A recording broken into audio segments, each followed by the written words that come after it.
Hey everyone, Steven here, and welcome to episode number 9 of You Are Admirable. In this installment, we're chatting with Eric Funk of award-winning PBS TV show 11th and Grant fame, Montana State University fame, and other extensive music fame. I think the best way to describe Eric would be musical genius, and after this interview, I would also call him a life genius. He's been all over the world and has some really incredible stories to share, and I'm so thrilled I got the opportunity to interview him. Let's jump into it.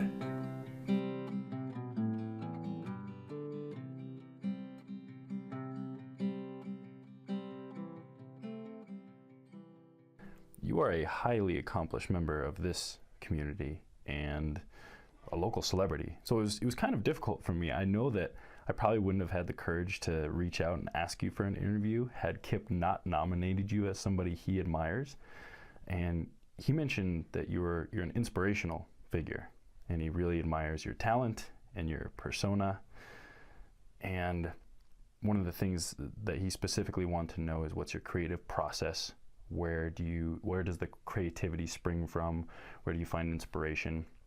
And I've listened to a few of your interviews, and it seems like a lot of it is going out into nature, the vast expanse of Montana, allowing you to kind of listen to the music that's within you and the music that is you. And the part that Kip wanted to know that I'm most curious about too is if you know what gave or what gives birth to it all, and if you had to work very hard at it, or if it's just kind of an innate ability that you have. You know, I think we're born with it. I tell my students, and I get the strangest looks back, but I'll say, I think every one of us is born an iPod, and we're full of original information. And if you can tap into it, it's just there, and it's stuff that's not out here. And it's stuff that isn't derivative. You're not taking stuff out of here and repackaging and sort of mashing it up and then redelivering, but it's actually original. Whether you're an engineer and you're inventing, a builder, an architect, a painter, a sculptor, you just imagine things that are like in there, and I think that's the trigger. It's abstract, but it's about as close as I've been able to come to something that explains this thing. And then if, as I tell them, it's not magical thinking, because just because you can imagine it doesn't mean that you can manifest it. You have to have some skill set.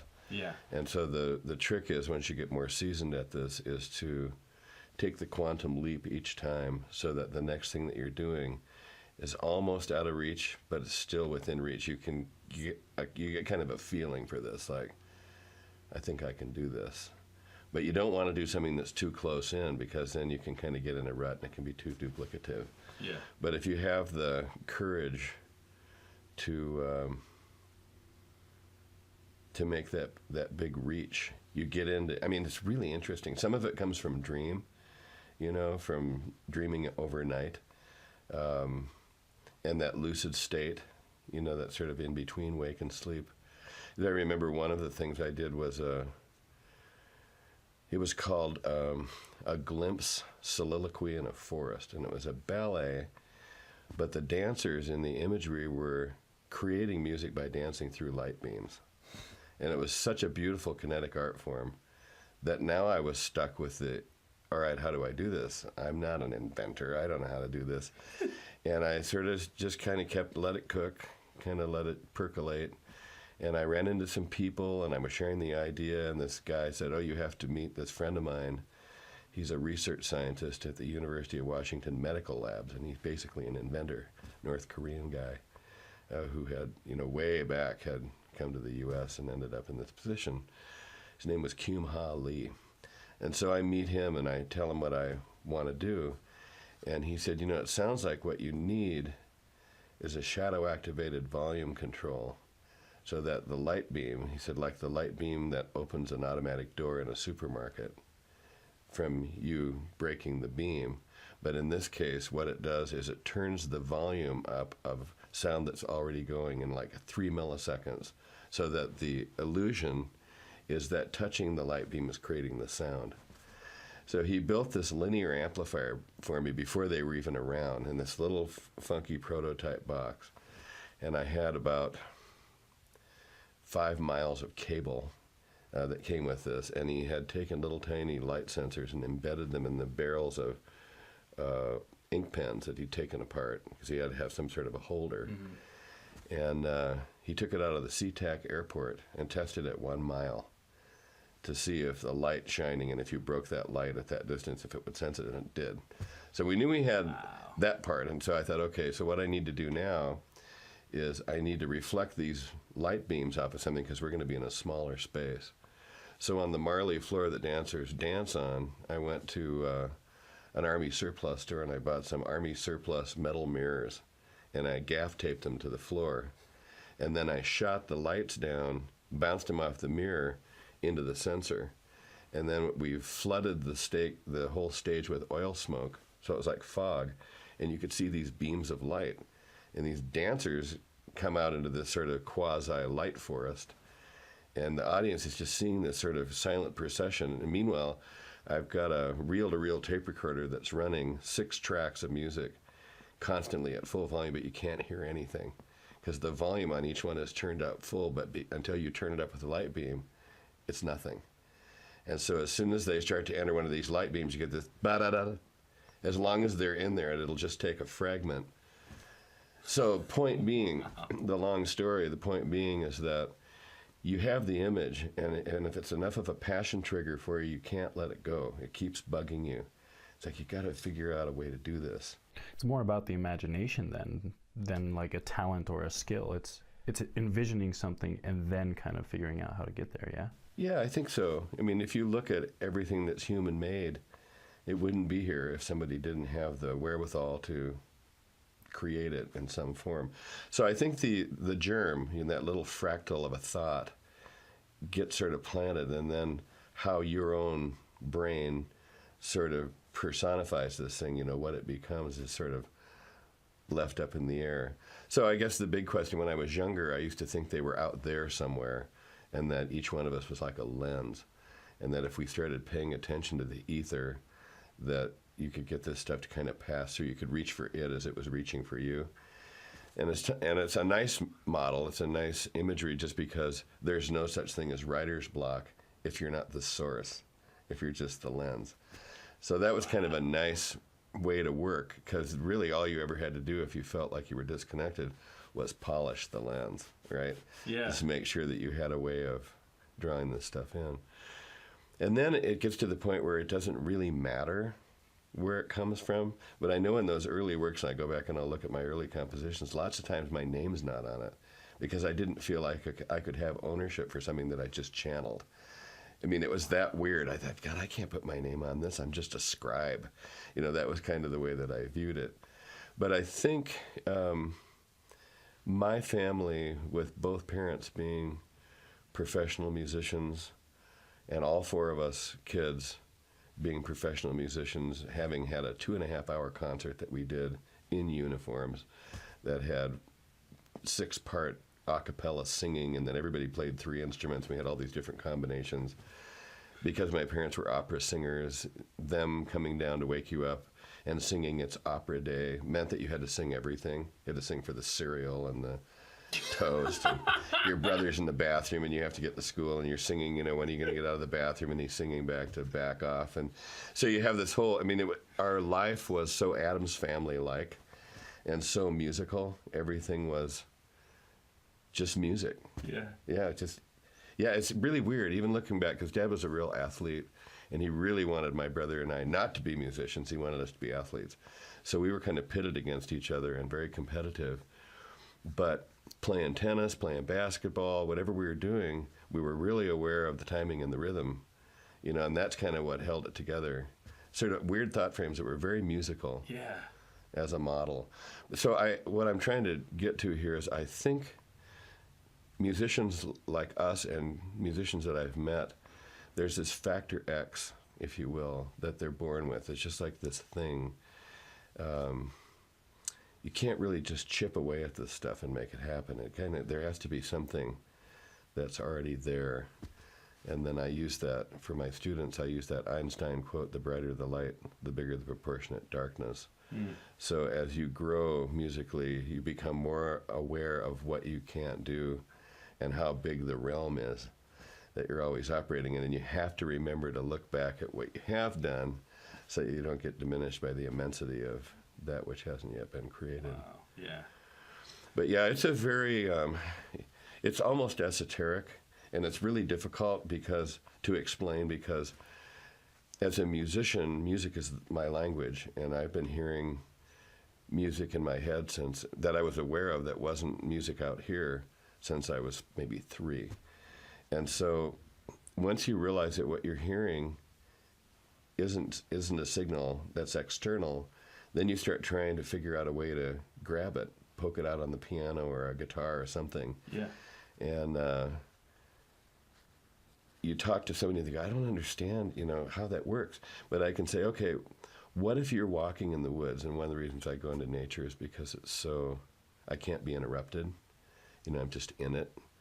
And it's a very abstract place for me. The sky itself has a sound of sorts, not literal sound, but there's a feeling tone to it, it's a sanctuary within which one can work. So if you were walking out there and you started to imagine this story, and you tell yourself the story while you're walking, every character, every scene, every detail of the characters that are in the story come up in your mind. And by the time you get to the end of it, all you really have to do is sit down and write it down, because you've got every single detail. And then as you start to really think about it, you wonder, you say, well, they're in this back room of this building. What does this building look like from the outside? So now you got to describe it, but you know what it looks like because you were inside of it, right?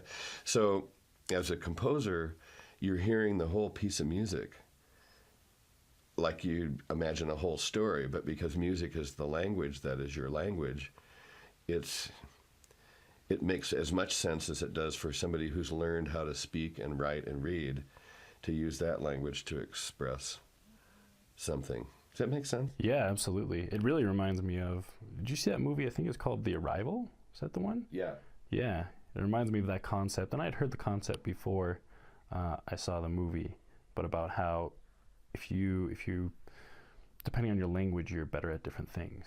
And of course, the idea in that movie is that if you learn their language, then you can see the future and that sort of thing. But you have the language of music, and it allows you to see things in that way. Yeah, and I finally wrote a book for the classes I teach at Montana State called Sound Thinking. It's all music, how music connects everything with everything. And so my students, like right now, are finishing up their semester papers, and they have to say how chemical engineering or biofilm or whatever they're majoring in is music. There is a melody, there's a rhythm, there's a harmony, there's a form, there's an overarching sound. There are dynamics at every level, interactive levels, but also just the dynamics of space. And getting them to think about that, the rhythm of everything, the rhythm of you. You can't really do anything a cappella if you're alive because you're in an environment. You're being accompanied, even if it's by what seems to be a relative silence. Yeah. And so once you start paying attention to that and you start hearing everything, how it moves, how it has a visual and it has an aural thing. That's life on Earth. I mean, it's kind of the nature of it. That's fascinating. Yeah, it's very, very interesting.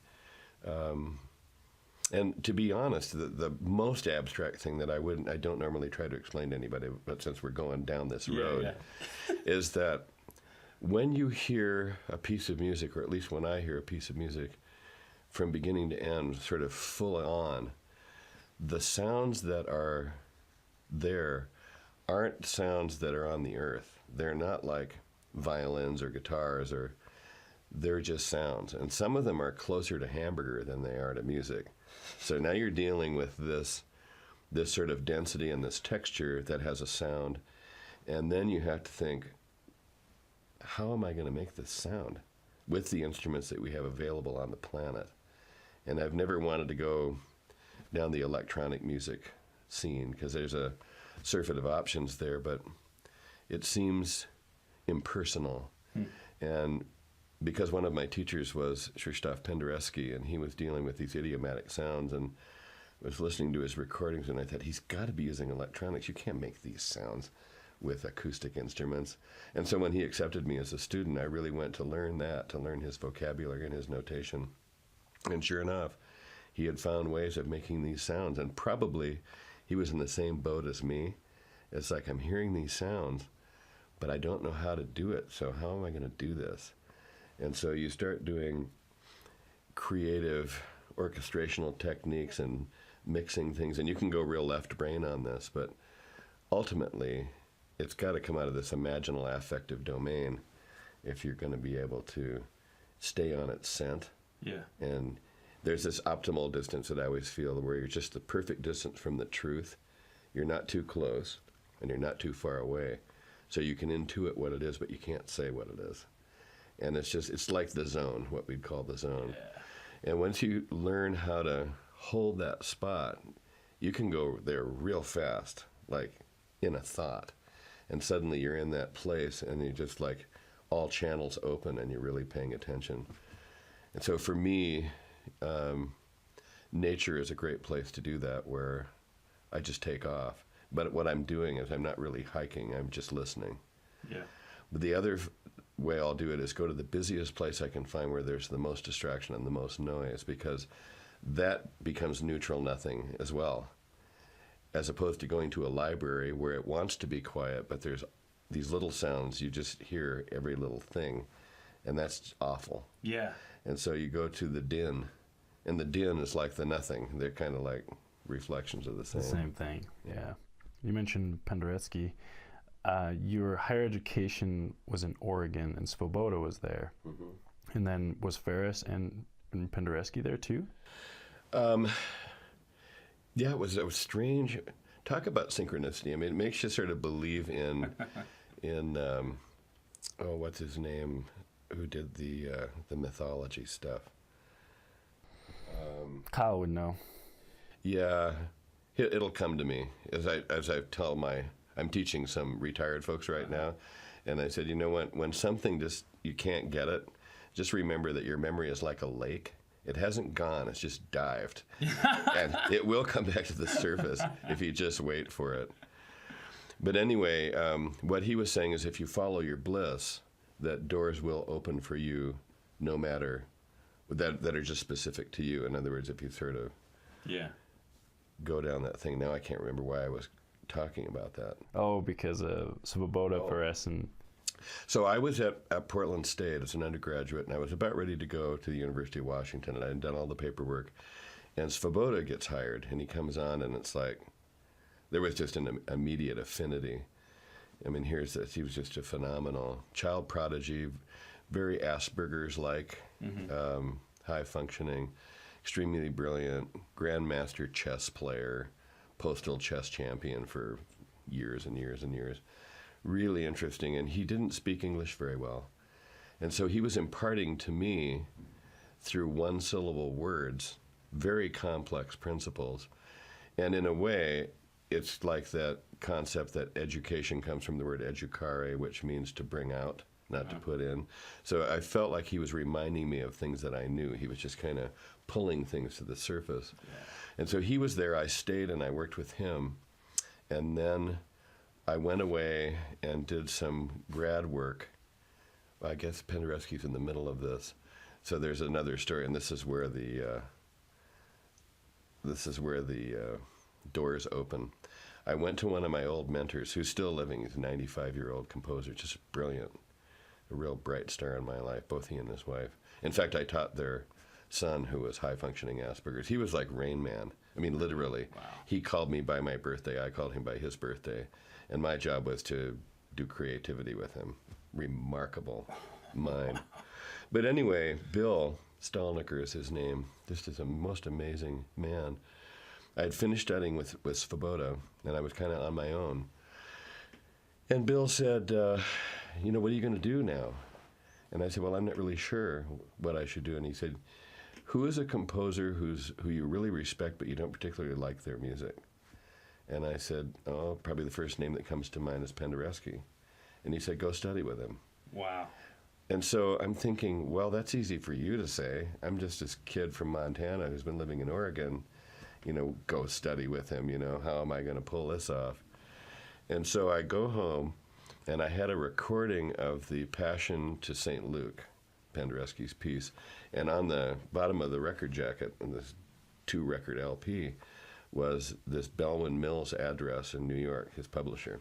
So I write him, and I say, my name is Eric Funk. I'm trying to get a hold of Maestro Penderecki to inquire about private study. Totally on a lark. And I get a letter back like a week later, and this letter says, my name is Robert W. Holton. I'm going to be your correspondent between you and Penderecki, who's in near Krakow. That's the easiest way to say it, in Poland right now. But he would like to see scores. Could you send 5 scores? So I'm like, well, this is happening. And so I put him in a thing and I mailed him off. And then I get another letter from Holton saying he'd forward the scores. And pretty soon he writes back and said, Penderecki was very impressed by your work and he would like to meet you in New Haven at the Yale campus. And you'll be his student. So wow. I own a suit, right? And I have a Forest Service backpack because a lot of my buddies, worked in the Forest Service, and I did a lot of mountain climbing and stuff with those guys. So I had a briefcase full of music. I had a Forest Service backpack with my clothes in it, and I had a suit. So I looked like Hyman Kaplan, I'm like something out of a funky movie. And I get on an airplane, first time I'd been on an airplane, and I fly to New York. And I get off this plane. I don't even remember how I got into town, but I'm like, I'm just memorizing landscape like you would in the woods because I don't know where I am. And I don't know where New Haven is compared to New York. I don't know if it's north or south or east or west. I mean, I'm that green. And I'm walking around, and finally I come to somebody and say, can you tell me where the Continental Bus Terminal is? Because in those days it was Continental Trailways and Greyhound.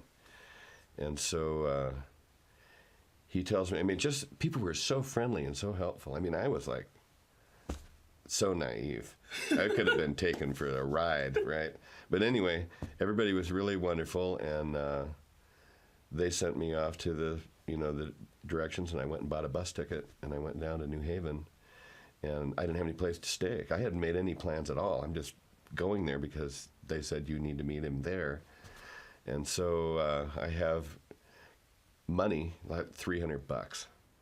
And so I check into like a hotel downtown. It's like expensive, so I know I'm not going to be able to do this more than like one night, so I'm going to have to go out and figure this out. And so I'm going to head over to the Yale campus and meet him. And I kind of know where to go, but I'm, again, asking people for directions. And I go downstairs, and I'm dressed up. I've got my suit on, about a couple of ties, so I had some change, right? And I walk across the street, and I'm dripping wet. I'd never been in humidity before. Oh, yeah. And I cross the street, and I'm, like, drenched. And I'm going like, oh, this isn't going to work. So I go back, and I shower, and I dry, and I put a different shirt on, a different tie. And I come back down, and I'm drenched again because I'm learning, it isn't going to make any difference. So anyway, I walk around, and I finally walk around neighborhoods over by the Yale campus and kind of get my bearings where the School of Music is.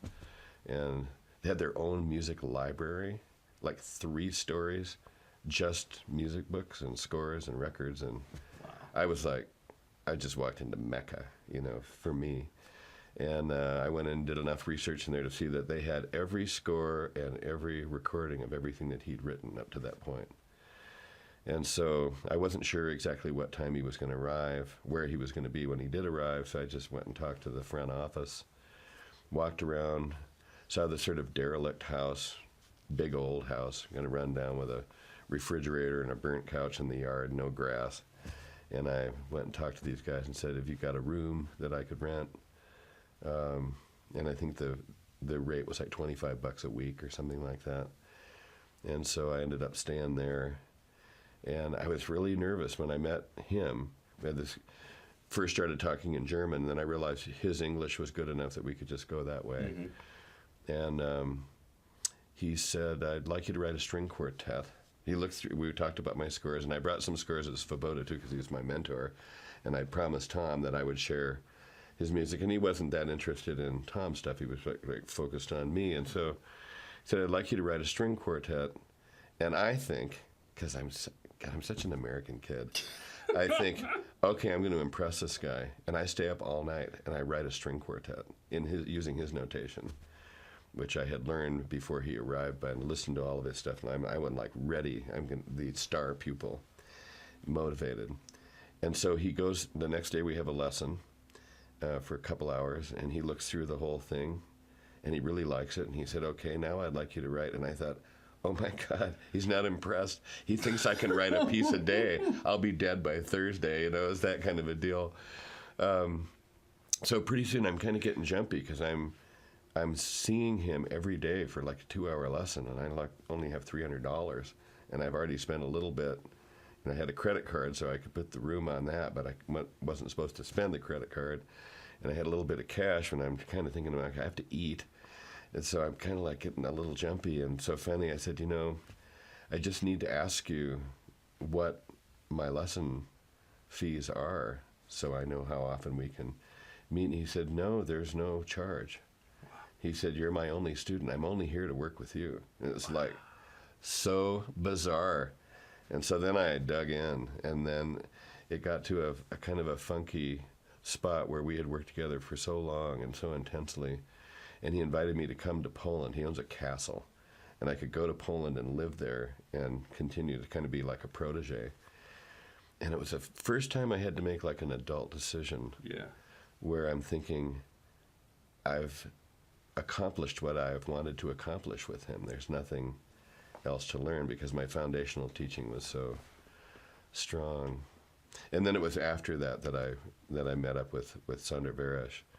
And the fun thing about him was, here's Svoboda, he's Czech, and he's like, not just your teacher, he's running your life, telling you what to eat, who to date, just everything that's wrong with your life, he's going to fix it. Wow. So it's like very invasive. And so Penderecki is this very elegant, very sophisticated, interesting man, very spiritual, not religious per se, but you just feel the sort of vibe, and really into the world of sound. And so now I'm going to work with this Hungarian guy, Veres. And it turns out that he was a colleague and a protege of Béla Bartók, and it was those two who together had gone with Tibor Sherley into the mountains and written down all of this folk music, Hungarian folk music. And so I was going to go, he was living in Geneva, I was going to go study with him, but the same kind of thing happened. Got to the point where I tapped the resource enough that it was my own style, I was growing and individuating, and I was starting to emerge from the principal teacher and these other two, and the input from both of them. Joseph Campbell was the author of the mythology stuff. Oh, nice, there it goes. Yeah, and so it's that sort of hero's journey type construct. But, how synchronous. I mean, how is it that a guy from Deer Lodge, Montana, who goes to Portland State, and then one of his mentors says, you should go study with Penderecki, writes down the address on a record album, writes to him, and suddenly you're there. I mean, it was that seemed to me magical. It was like everything was happening because I was responding to cues, and it was like it's supposed to happen. Yeah. So, yeah, very unusual. Doors just open for you. Yeah. So with doors opening, one of the doors that's open for you is 11th and Grant. So you are the host and the artistic director. And I was trying to look it up. Was it Gomez's idea in the beginning? So how did 11th and Grant come about, and how is it that you are the face of 11th and Grant now? Well, it was an interesting thing. If we go way back, like 15, 18 years ago, Montana PBS was just starting to produce their own shows, as far as I knew. And I had a jazz quartet called Backburner in those days. And it was me and Mike Gillen, Eddie T., and Alan Falk. And the four of us played at the Robin like every Friday night. It was like a real going thing, and we just loved it, and it was great. And we got contacted by PBS, and Gomez wasn't on the scene yet. At least I didn't know him. And they asked us if we would do a Christmas special. And we had just done a Christmas album. It was our first album, where we took things like Silent Night, but we did it like Take 5. We set that groove pocket up, and we made this really, because a lot of jazz Christmas albums are really depressing, just make you want to shoot yourself. So we wanted to do, something that was alive and beautiful and interesting, but had the Christmas repertoire. So we did a show for Montana PBS called A Jazz Piece, P-E-A-C-E.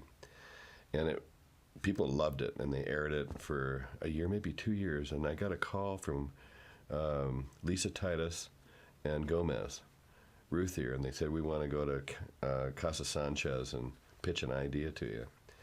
And so we went in there, and we sat down and introduced ourselves, and Gomez said he'd seen the jazz piece and he loved it. He was a total jazz nut.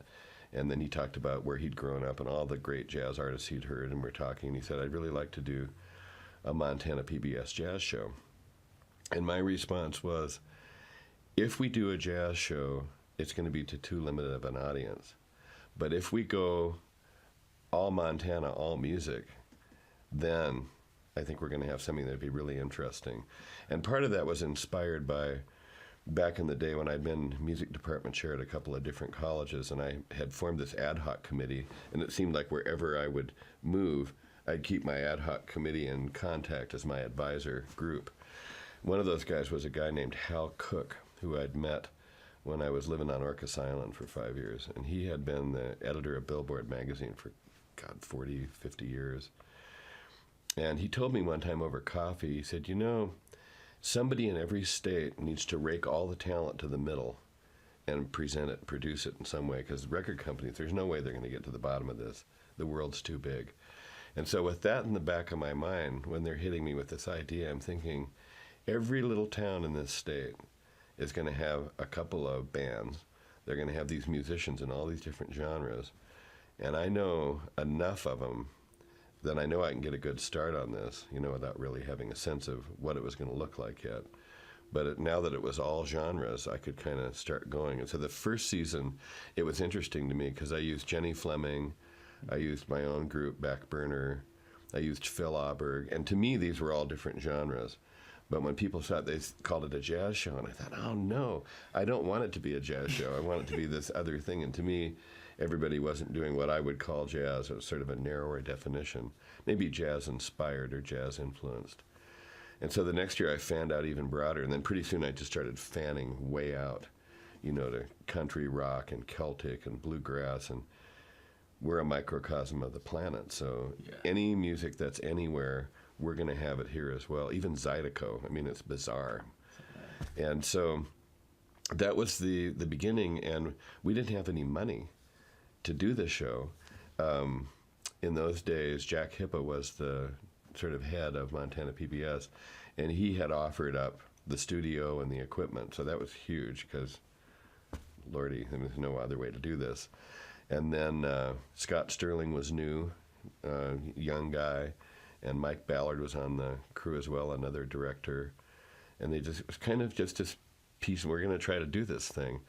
And so I went out to personal friends, and I said, we're going to do this show, and we need some underwriters. And one of those guys was Jack Ostrovsky, and he just took his checkbook out, and he said, how much do you need? And wrote me a 5-figure check. And it was shocking to me. It's just and hands it over, and I'm going like, holy smokes. If you're that direct, if you don't pussyfoot around and get awkward and just say, we need your help, what can you do? And so people started taking out their checkbooks. And so the first year we got paid for, but now we're getting ready for season 2, and season 1 was successful. So we're season 2, we had to have a cutoff date where we'd sort of figured out our budget and who our camera guys were going to be. But we had to figure out how we were going to pay them. We didn't have any money. And so we'd say, okay, let's knock on doors, let's make some calls. And that's where Gomez is so good, because he's such a he's a very complicated and wonderfully philosophic. Even though he plays a sort of a tough guy, he's got this really elegant and eloquent side to him. And he's a truth teller. So when he goes out and talks to people, they trust him. And so he would go ask banker friends and business friends. And, between him and Aaron Pruitt, they started being the money raker inners. We used some of the people that had jumped on before. But we said, okay, if we don't have the money by May 15, no season. And so we're scrambling. We're knocking on doors. So season 2, We pulled it off. Third season, we're not going to make it. And that's the make or break, because you figure if you get 5, now you're a living creature. But so the third season, they don't. What I get paid is just silly. I mean, when people say, "Oh man, do you get paid a lot?" It's like you tell them, they go like, "Really? That's embarrassing." But I said, "How about I won't take any pay for season 3?" I said, "Let's just, if we can get people to just say, okay, let's do this on a shoestring, because I think if we get past season 3, we're going to be." And once we did, then pretty soon we weren't knocking on doors. People were knocking on our door, which was great because the show had sort of a little bit of a following. And then Montana being Montana, or maybe this is true everywhere, but certainly true in Montana, people had never seen any of it, and they see one episode, and they think they've discovered it. And it's like, wow, have you seen this show? And then you get into I get into arguments. People say, I saw your 11th and Grant show, so you shoot that in Billings, right? And I go, no, we shoot it right here in Bozeman on the corner of 11th and Grant on the Montana State campus. They go, no, you don't, because Yellowstone Public Radio is in Billings. And I said, it's not a radio show, because if you've seen it, you know that it's actually on TV. And they're arguing with you about something that you're doing. I mean, it's the weirdest feeling that your truth is not the truth. Your reality construct is totally wrong. And it's a strange, I mean, you almost start laughing. It's like, gee, should we get in the car and I'll take you over there and show you what this looks like? But yeah, it just kind of grew. And then, at first I'd contact people, and maybe all the way up through season 6, I might contact a band and say, we've got this TV show, it's called 11th and Grant with Eric Funk. And I'm the host and the artistic director, and basically it's an hour show, 45 minutes of music, 15 minutes of interview. And we'd like you to be on it. Well, they don't know if it's cable access. I mean, they have a very limited understanding of what Montana PBS is and what the quality, what the production values are. And so they might agree to do it, but they're not really sure, or they show up and they don't have any concept, and then they come in there and it's like, holy smokes. We've got David Ray on one of the cameras, who was videographer with the Rolling Stones for 12 years. I mean, the guy, he is passionate about his industry. I remember sitting with him on a break, and he had his laptop, and he's showing me his camera angle of a James Taylor tribute with Alison Krauss and the JT Backup Band, and he's weeping because the shot's so beautiful. I mean, and I thought, this is who we work with. It's he has the same kind of emotional connection with the artistry of his thing. And I remember one of our rap parties, we had a picnic out at Eric Hippa's house, and he got up and he gave a talk, and he said, as a camera guy, I never even meet the producer or the director. And he said, we're just treated like we're not even there. And he said, I just feel like I'm part of a family here. I mean, and so these guys, they want to do it because they love the show, they love the way they're treated. We shoot 6 shows in 6 days back to back, and it's like intense. Makeup at 7:30 in the morning, and then a final sound check, and then shoot for 8 hours. And they load out, the next guys load in. We do a new light stage and a quick sound check, and do it again. And here we are. Now we've shot season 12. Wow. Isn't it amazing? 12 years. Yeah. That's a good show. Thanks. And my parents wanted to make sure that I said that they love it, and they do. It's one of the shows that I always noticed. They don't DVR much, but it's a show that they always, it's on their list of things that they download and always check out. So. It's so amazing. I mean, really, we decided, one of the things that was asked early on in one of the meetings was, should we have a live audience? And I said, trust me, with Montanans, you don't want a live audience, because they won't have any facial affect. They'll be all inward turned. And if they're sitting in an audience and you put a camera on them, they're going to be, because they're listening. And actually, I think it's one of the things that helped us in the last 4 years now. We've won the award for the best entertainment show in the United States, regardless of market size. So basically, we've just dusted Austin City Limits 4 years in a row. Holy shit. And I think one of the reasons is, and when you read the adjudicators' comments, we don't have a live audience. So we can get up really tight on a shot, and we can show so much personality and affect that the viewing audience, the live audience, is at home. And so they're having this experience that they're encountering a music that they may think, I don't like this kind of music, but I like that. Yeah. And part of it's just that personal nature. Because when I do the interviews, there's no plan. And, you know, musicians are the kind of people that say, "Would you give me a script of the questions?" And I say, "I have no idea." You know, this is coffee in the kitchen. This is Montana, old school, you know, where you come over and we pour a cup of coffee and we just start talking. Yeah. And we let it go where it goes. And I do like 35 minutes of interview with each individual, and then we take 1 minute. And I'm never going technical unless it just takes me that way. It's always, I'm trying to figure out a way to expose personality and affect, so that the people who are watching it feel like, I know this guy. Yeah. And they get a sense of, sort of, it gets rid of the myth around musicians being a bunch of stoners or, you know, people without any kind of direction. And they suddenly are encountering this intelligent person with a marketing strategy or a deep love of humanity. I mean, these things start to emerge. And even musicians that I've known for a long time, when I get them in interviews, suddenly they just start opening like time-lapse flowers. And it's like, geez, you know, I had no idea that you went to that well. And it's very, very cool. Yeah. And so what we started to find out was that the interviews would reveal a kind of a storyline that we had no idea was there. And that would then sort of guide the order of the pieces, because we don't shoot them in the order or show them in the order that we shoot them. And Scott's just real masterful. Once Mike Ballard moved and took a gig over in Idaho, it's all fallen on Scott. And he has this wonderful, intuitive sense. While he's not a musician, he's exceptionally musical. Mm-hmm. Gomez and I will get all the interview footage separate. He gets his at his house, I get mine at my house. We both look at them, we write down time codes of what we think are the keeper spots. They're always exactly the same, give or take a millisecond. I mean, it's just laughable at this point. We both show him, we've got our notes, and I'll say, so 15:32, and he goes, 0.48, and I go, yeah, and he said, and it stops here, and I go, well, I went a little farther. He said, well, I went that far. I have it in parentheses, because maybe, I mean, we're having these arguments about the same spot, but it was our way of proving, you know, to ourselves that it was a proving ground of what we think the public is going to go like, whoa. That's great. That's cool. Yeah. And so this formula, this sort of guys in the kitchen formula, it has just worked. Nice. It's never gotten too slick.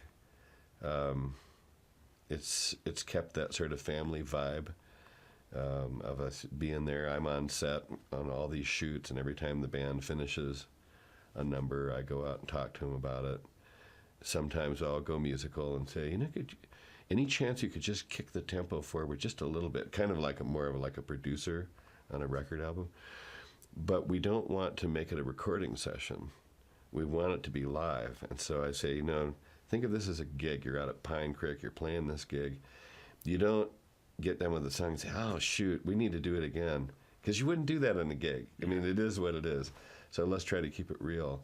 But we'll oftentimes do 2 takes. And so I'll go out and give them reinforcement and put them at ease and let them know what worked.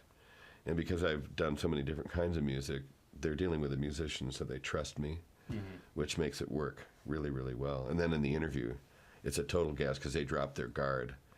Most musicians are introverts, and the last thing they want to do is be around other people. And so, you know, once they realize, like guitar players are the most introverted of the musicians. And so I know that if I try to talk to them, they're just going to be presenting themselves like stone man or stone woman. And so, you know, usually about 3 sentences, and I say, so way back when, what was your first guitar? And it's just like a child. It's like you've reminded them of Christmas. They go, oh, I had this little red Stella. You know, it's really kind of a crappy guitar, but I love that guitar.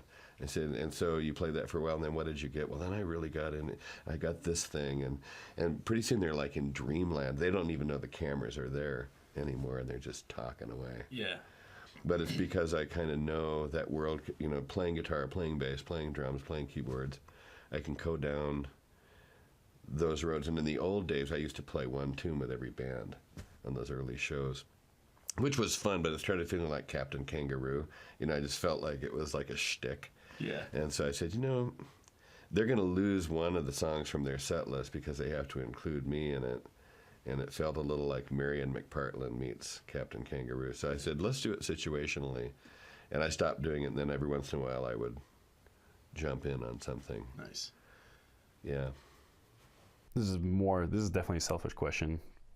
But was there a time where you were not comfortable on camera, or have you always felt comfortable on camera? I think I've always felt really comfortable on it, just because, you know, at least the kind of musician I am, it's all about telling the truth. Mm-hmm. And I think if you were nervous about a camera, it would probably because you had something to hide. You just feel like, oh, shoot, you know, I'd feel awkward or feel like you had to do some presentiment. But I've just never really thought about it. You know, it just always feels pretty easy to me. Good. This conversation is just like, you know, you and I are just talking. We're just being straight with each other. I want to go back to some of the interviews that I've read with you. And one in particular, you said that the character trait you admire most is making people feel good for being with you. And I wondered if you could elaborate on what that means to you and how you imagine that being accomplished. Well, probably the easiest way to start entering into that topic is something that I said after we did the screening of The Violin Alone at the Ellen Theater, when I told the audience that I tended to surround myself with in-breath people, that when you hit them with an idea, they go, as opposed to all those people go, you know, the sort of Eeyores of the world. So some of it is that, and then I've found that there are some people that when you're around them, you feel exhausted afterward. They feel great, but you feel like totally sapped. And it's just like they've just kind of come and dredged your entire energy supply. And then there are those people that you look forward to seeing.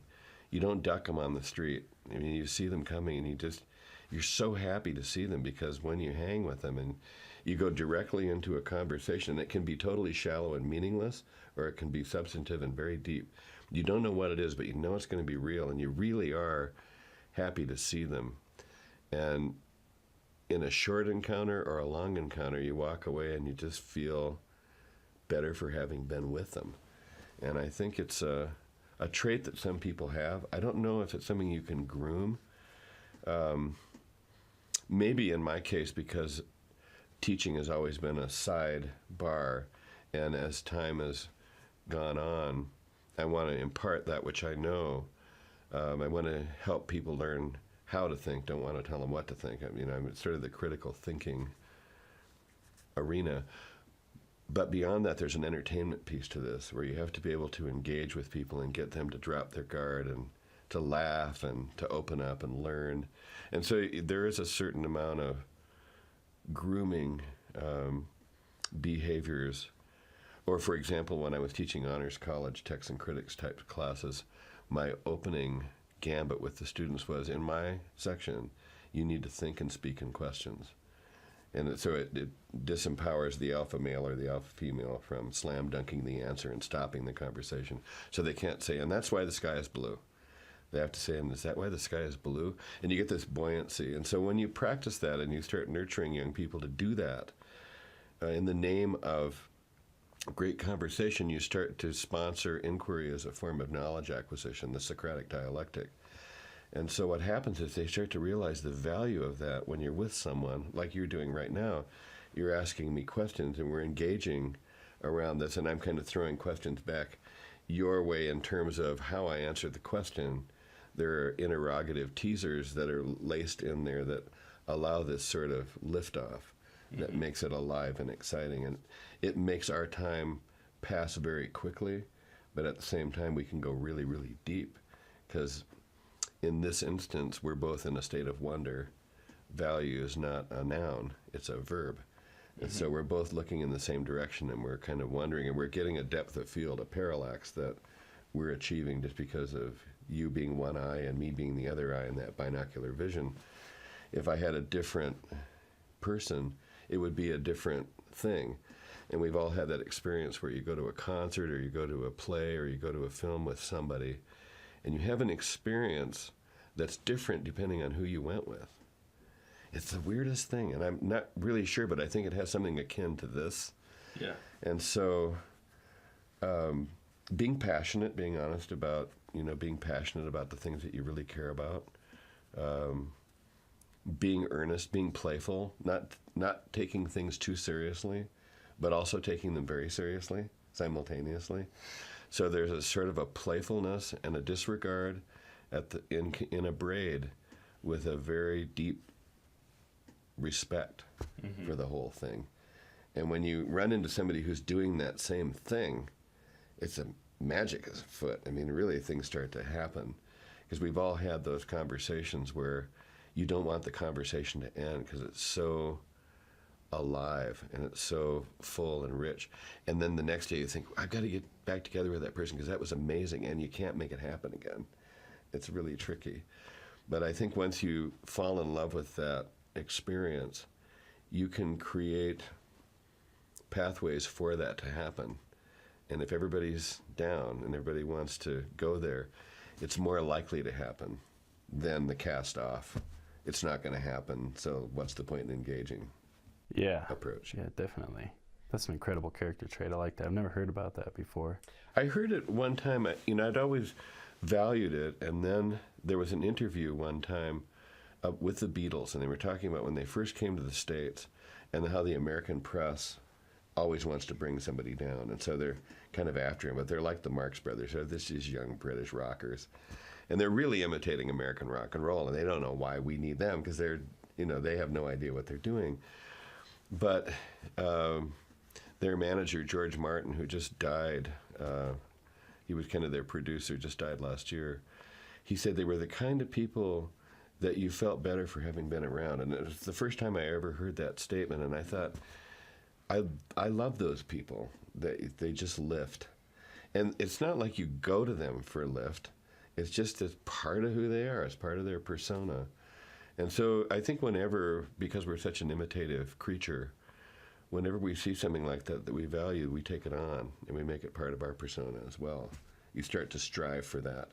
It's part of character and integrity, I think. Yeah, I think that's part of the reason why I started this project too. Erin Roberg is absolutely that person for me. She's a director, and she was my second interview, I think. But she is absolutely that person. I was like, I want to give what you give to me to other people, and figure out how to do that. And yeah, she's incredible. It's an art in a way, but I think it stems from a deep open-mindedness on the part of everybody. And then there's this piece of excitement and wonder. It's all the don't know and all the can't know. And you don't try to say that which you don't know or you can't know. You're sort of alive with the speculation, and so you're never trying to slam dunk any you're not proselytizing ever. It's just like there's this joie de vivre that's just alive in that sort of a mindset. It's like you're a work in progress, and you're just like, whatever's going to happen, right? Always. So what would you say is your most admirable, and what is your least admirable trait or characteristic? Boy, that's a hard one. I don't know if I've ever done an inventory of myself that way. I think one of the things that I find that surprises people is what a misanthrope I am, because I tend to be viewed locally or within the state because of that sort of being so out there and involved with everybody as sort of Mr. Bozeman or Mr. Music or something, and this really gregarious and charismatic person. But I really cherish my privacy and my private time. So I've had to be really direct with people, and sometimes it really takes them by surprise, where they'll want to forge a friendship. And I have to say straight up, and it's so hard to do, I really am not looking for friends. I mean, you can really hurt somebody's feelings, because what they're saying is they have this affection and they want to nurture it, and you're basically saying, no, I don't want to do that. And, I just have a limited amount of time, and I need a lot of creative space. My wife always teases me that she said, if anybody had an idea of what a hermit you really are, how much you really like to be alone and how much you protect that space, I think they'd be shocked. So I think, in a way, it's I can't do anything about it because it's just the way that I am. And there's a feature to that where if there's a disassociation with somebody, and I have no control over. In fact, I used to just divulge this to new acquaintances or friends. I'd say, if things fall apart, there's something that might happen that I have no control over, where you will just cease to exist in my field. And I just turn and walk away, and that's the end of it. And I can't do anything about it. I'm really sorry. And with that comes this inadvertent honesty where I can hurt somebody's feelings by saying something that's too direct, that I don't mean it to be hurtful. But and so those are things that you look and go, geez, I wish I didn't do that, because when you've done it, and it's not like a part of a script. It's not something that you can weed out. It's just part of that character trait, and so it kind of comes with the character, that cold, that ability to be so cold and aloof when you're imbuing so much warmth and connection. So I think that would be, if I was going to crawl through that and say, what's one thing that I would find if I met me and I knew all this stuff, what would be one thing that I found that was really difficult? It's like, geez, that's just so dichotomous. How can you have that? How can you be this and be so embracing, and in the flick of an eye just be completely disconnected? What is that about? Because then it throws the question of authenticity into the mix, and yet the authenticity is still there. So it's very strange. It's a very strange knot to tease apart. In terms of things that I admire, and these don't have anything to do with me either, I have no control over them, is that I just have this deep love of life. There's this thing that I'm enchanted by it. I think I always have been, ever since I was a little kid. I just have been pretty much unstoppable. And until I had some health crises over the last couple of years, I was just like, I can't believe that I just didn't see anything as impossible. Yeah. I just went after it. Like, as I tell my students, whoever said think outside the box, just put you in one. There's no box, and so I've never really felt there was. So it's always sky's the limit. Nice. I've always felt Montana is such a great place because I don't know if I could get much freer than I am. I just don't feel constrained at all. I do what I want. I am who I am. I don't feel like I have to modify. I can, if I get into a situation where, as my wife will lean in up to me and say, you're not being charming, or just to remind me, that there's a place for appropriate behavior, and I might be going a little bit over the edge. So I can bring in the gentility on call if I'm aware of it, but my natural state is to just be there and just have the best time and connect.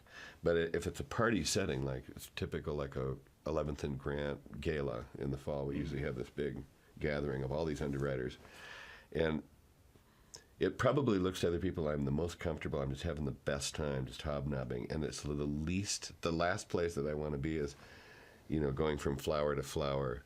I'm more likely to find somebody like you and stand over here and just have a meaningful conversation than these shallow tete-a-tete sort of. It's just like, that's almost painful. If I have to do those afterwards, you can understand why Tchaikovsky had that deep agoraphobia. It's just like you're a sensitive, and so you're wide open.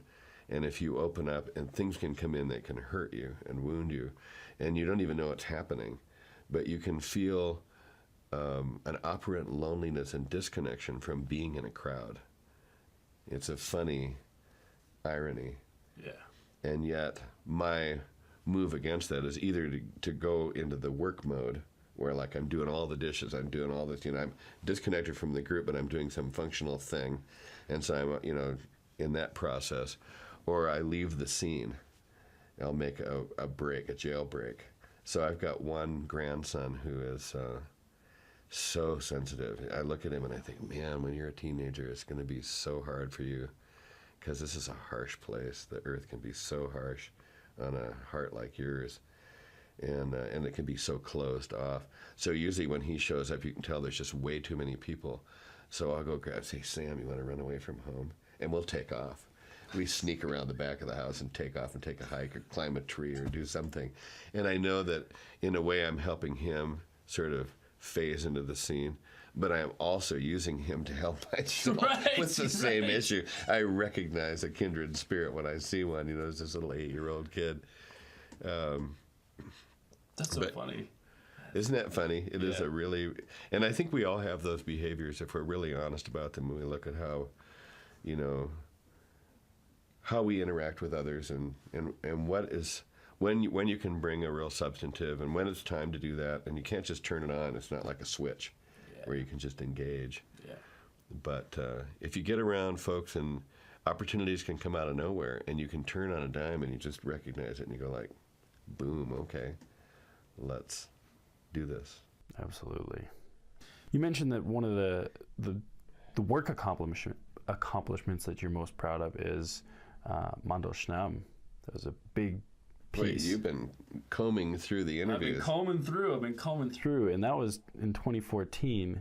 Is that still your proudest work accomplishment? And then the second part of that question is, in all of your life, what would you say is your proudest accomplishment? Boy, that's hard. It's kind of apples and oranges because, you know, if you've got kids and there's a bit of that, you know, sort of your offspring and who they've turned out to be as adults and people, you know, that you really enjoy being around and who are bringing something to the planet. So there's that thing. But in terms of creativity, I have a feeling that Mandelstam piece is, I had a fat commission to write it, and it was like, write whatever you want. Wow. And so it's ridiculous. I mean, it's never going to get performed. It's just ridiculous. I could record it if I had a huge chunk of money. I could go in and record one of the orchestras and then use the same orchestra to record the other orchestra, because it's 2 full orchestras, which is nuts. And then there's like a 400-voice choir, and they're in Russian, and they're singing these Pindaric odes of Osip Mandelstam, which are really, really complicated. And the subtitle is A Valediction to the 20th Century, so it has this. I took it seriously, and the closest I could come to describing it to somebody was I was doing a landscape of the Gallatin Range, but I was getting every pine needle on every sprig of every tree. I mean, it was that level of detail, and it was just so exhausting. I mean, it was like I really pulled, and I'd come out of a pretty bad health crisis, and so it was my first segue back into full force. The dam had busted, and suddenly, where I hadn't been writing for a long time, I was after this. And then there was funny, back to Joseph Campbell, Magic Land, things that happened where there was a guy whose research I had read, and his name was Clarence Brown, and he was the head of comparative studies at Princeton. And I'd read all of this stuff by him, and it was so earnest and so beautifully written. It was poeticized, and yet it was scholarly writing, but there was, you know, you could tell that there were ghosts behind the words, you know, it was that kind of writing. And so I wrote a letter of thank you, not knowing if the guy was even alive, but I thought I have to say thank you to this guy as sort of my seminal research buddy, and say, wow, thanks to you, I was able to go into this cavern and mine this ore. So I come home one day, and I've got a phone message on my phone, and it says, hello, Mr. Funk. He said, this is Clarence Brown. And he says, thank you very much for your letter. And he says, as it happens, I'm driving to Seattle to visit my daughter, and I'm going to be spending the night in Bozeman. And if you get a telephone call from the Grand Tree Inn from a very tired older fellow who claims to be me, it probably is. I'd love to meet you. So I'm like, holy crap. You know, this is like this legendary guy.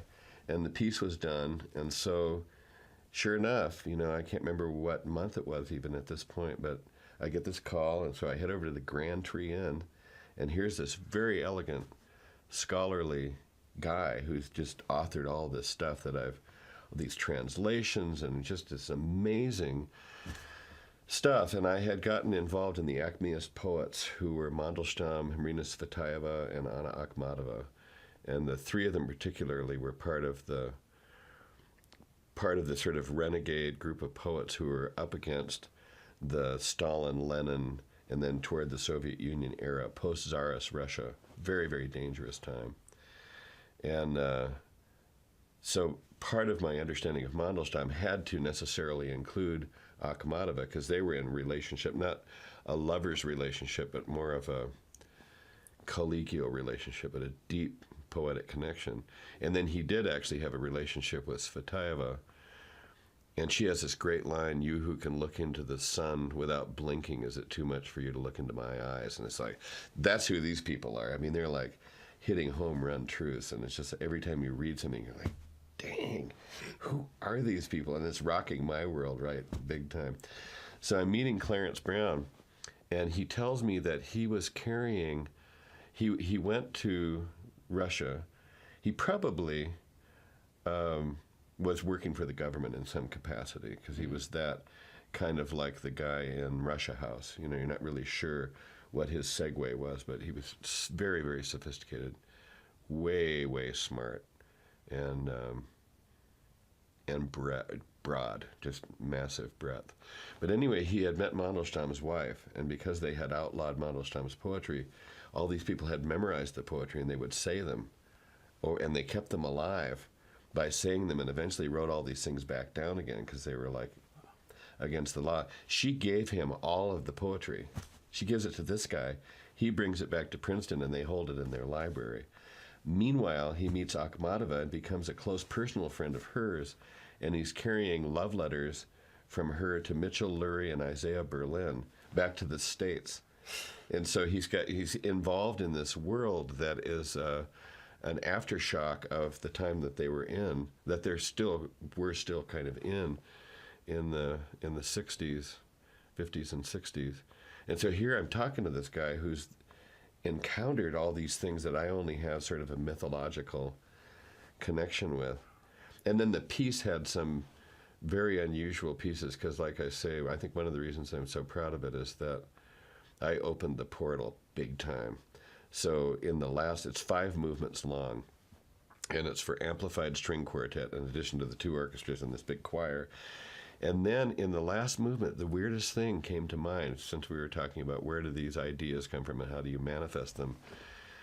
There's this, I'm sort of watching a performance in the future, and I haven't even written the piece yet, but I'm sort of watching a performance of this last movement. And there's this old Russian woman, and suddenly she's sitting in this old chair on the side of the stage in the concert hall while they're performing this thing. And she's sitting there kind of looking out across the crowd. And I don't know what she represents, but I know she has to be in it because she's in the image. And then this Mandelstam type character comes kind of walking out, and he's hesitant to say anything. But he's in costume. He looks like Mandelstam. He's like that era, 1930s, overcoat, Russian, dark sort of visage. There's a huge audience out there. I mean, this piece is going on. Here comes this guy, and he's standing there. And then this young woman, this beautiful young woman, like a muse comes. She puts her hands on the shoulders of this old woman, and she starts to sing across the stage at this guy. And basically, she's telling him, like a muse would inspire, you have to do this, you have to sing. And so then he starts to sing these lines. And I was having dreams of poems that were lost, that were Mandelstam's poetry. And I would write them down, and they're like Mandelstam would write, but they weren't obviously his, as far as I know. I mean, Who knows? Spooky stuff going on here. So at the end of the piece, there's a scene where the first violinist with the amplified string quartet gets up and walks down behind the conductor to the lip of the stage, and she starts playing the solo line. And then the orchestra gets so loud you can't hear, but she's still playing.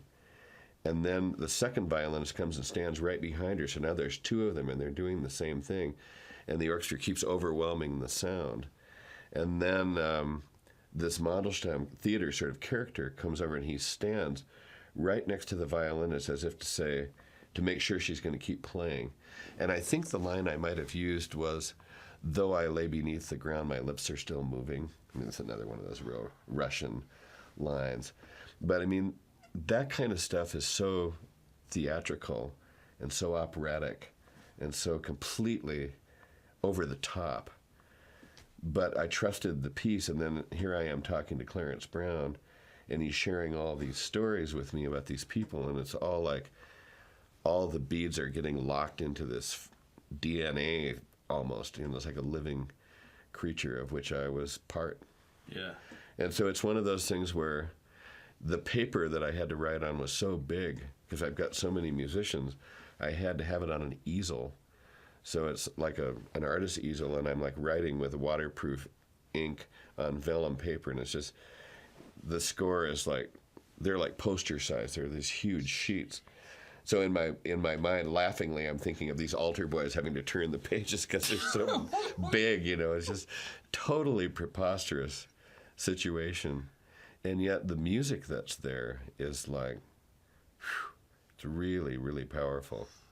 Wow, I hope you get to record it at some point in time. Well, the cool thing is that, of course, I've heard it because I wrote it. Right, yeah, so you heard it. I know what it sounds like, and so nobody else gets to hear it. And that's another funny question that I'll get asked, where people, I'll have a performance of a piece, and they'll say, so when you heard it, did it sound like you imagined it would? And it's like such a weird question. It's like, well, yeah, because I put on paper exactly what I imagined it was supposed to be, and so now it is. Unless they completely butcher it, it is what it is. But that piece is so massive.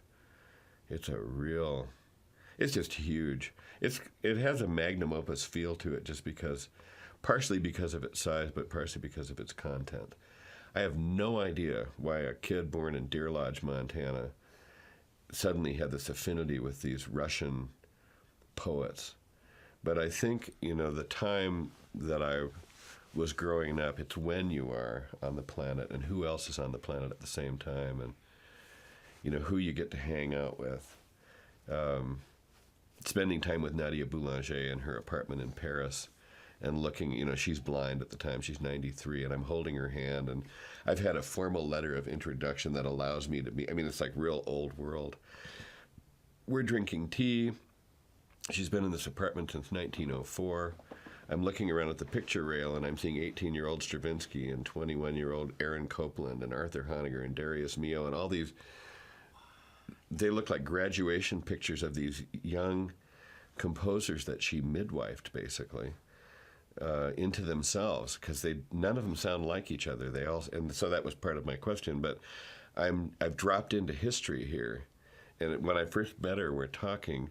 She was aware of Svoboda. She had invited him to come and study with her, but the communist government wouldn't let him go. But she doesn't know how old I am or how old I'm not, and so I'm just sitting there talking with her, and she asked me if I'm a friend of Diaghilev, who is the guy who's the impresario with the Russian ballet, who commissions The Rite of Spring and Firebird and all this stuff that was going on in Paris in the 30s, and I had to explain, no, I was younger. I was a student of Tom's. I'm not in that same thing. But all these things are like tableau, because I am with Nadia Boulanger, and then Marcel de Monziarli is there, who was the reputedly the greatest organist in all of Europe, and she taught at the Paris Conservatory. And then Madame Giudani is the composition and theory teacher from the Paris Conservatory.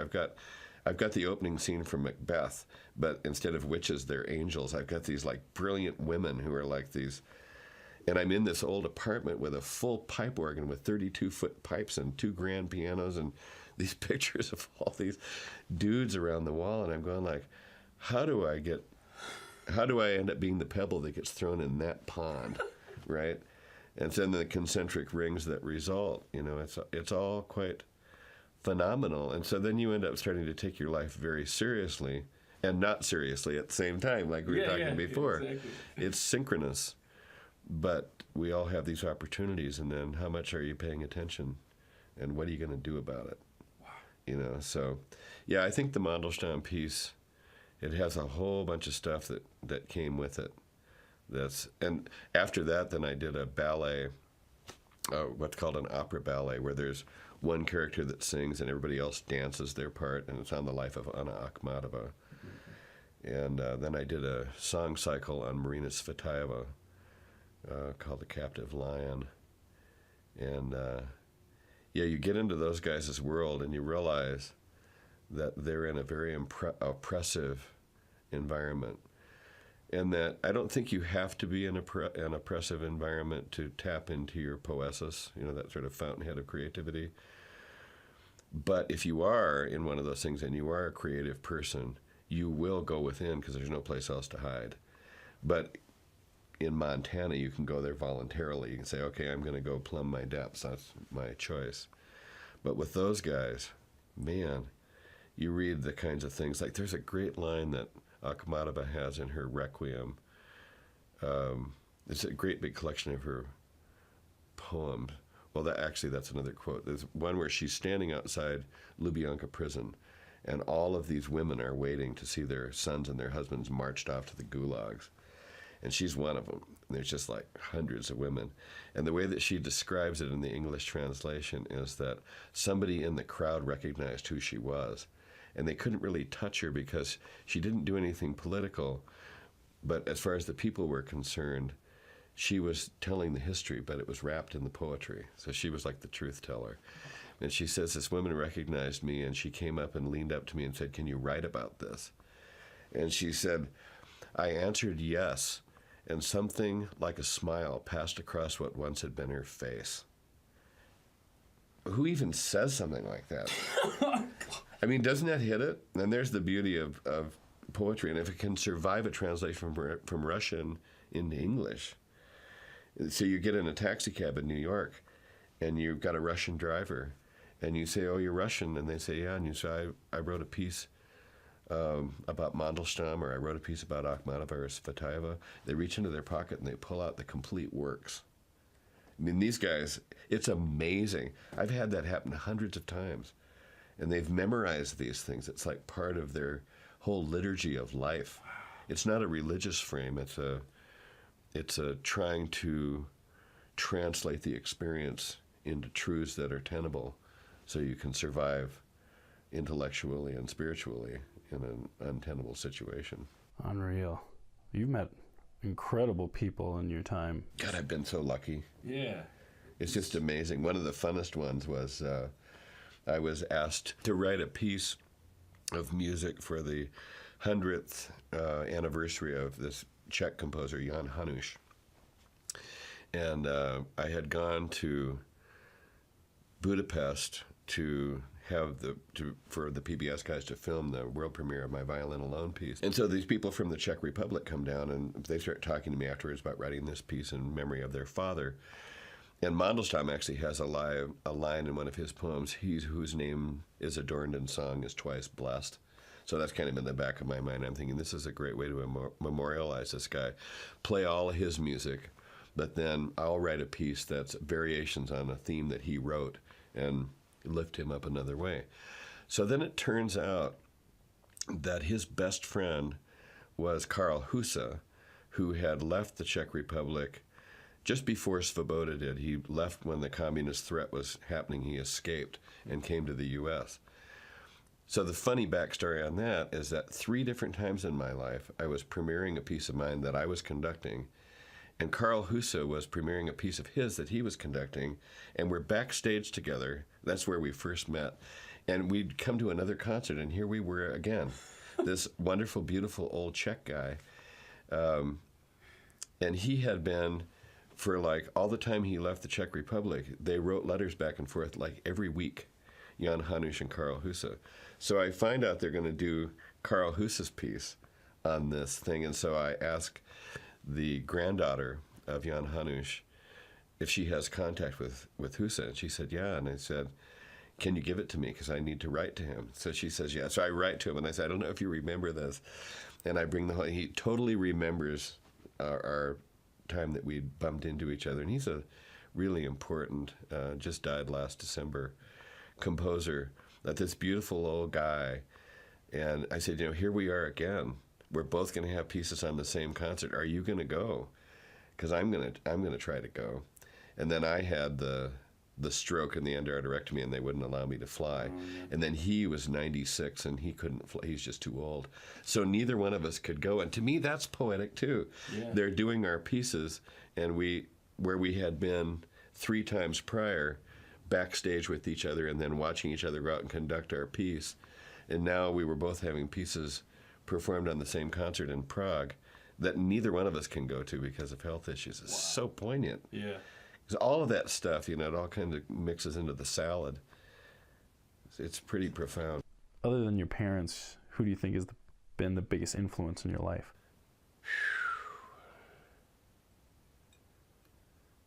That's a really tricky one.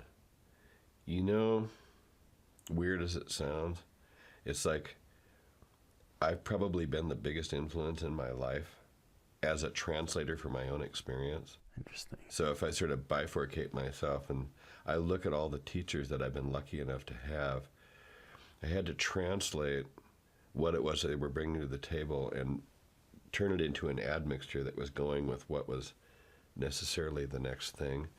So I could go through a list of people who all gave me the baton on the next part of the relay race. If there was a person, it would probably be Svoboda, just because our relationship was such an intense, deep relationship. Started out with me as his student, and then I went away. I did some grad school. I lived in the San Juan Islands. I came back to Portland. I started teaching at Portland State. We shared an office. I became his boss. I was the chairman of the music theory program, which was really weird. And it created a little bit of conflict with us, but not much. He didn't have that much of an ego. Once I started getting performances, things got a little bit more tense. But, I taught him how to play two-handed pinochle.